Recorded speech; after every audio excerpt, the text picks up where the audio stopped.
Hello viewers, তোমাদের সবাইকে আমার চ্যানেলে স্বাগত। আজ আমরা কনফিউজিং ওয়ার্ড বা ভার্বের পার্ট 2 নিয়ে এসেছি। তো দেখো, আ ডাই ডাই দিয়ে ডাইয়ের পর ৪ টে প্রিপোজিশন বসিয়ে ৪ টে আলাদা, আলাদা মিনিং আমরা করে নিতে পারি এবং এই ৪ টে কিন্তু মনে রাখা খুব জরুরি। যেমন ১ম টা দেখে নাও, ডাই অফ। আমরা সাধারণত ডাই অফ এই এ এইটা ব্যবহার করে থাকি। এই ফ্রেজটা ডাই অফ, এটা সাধারণত কেউ যদি রোগে আক্রান্ত হয়ে মারা যায়, সেক্ষেত্রে আমরা ডাই অফ ব্যবহার করে থাকি। এই যে দেখো, ডাই অফ। তো সবাই অবশ্যই পেন পেন্সিল নিয়ে রেডি থাকো, এগুলো নোট ডাউন করে নাও।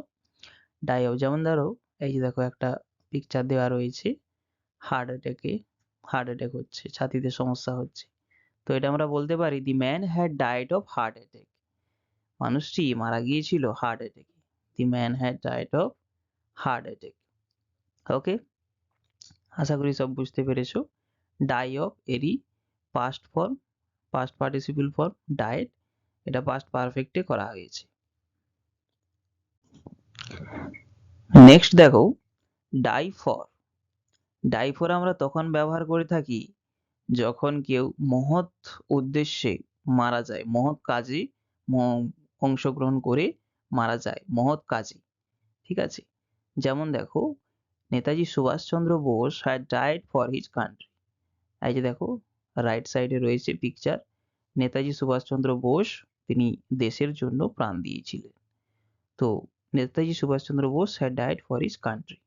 ওকে, আশা করি বুঝতে পারলে। ৩ নম্বর দেখো, ডাই বাই। আচ্ছা, ডাই বাই কখন আমরা ব্যবহার করি? যখন কেউ যদি কোনো অ্যাক্সিডেন্টে মারা যায়। যেমন he has died by a violent car accident. হুম, একটা দুর্ধর্ষ গাড়ির অ্যাক্সিডেন্টে সে মারা গিয়েছিল। এইভাবে দেখো একটা ফটো দেওয়া আছে মনে রাখার সুবিধার্থে। He has died by a car accident.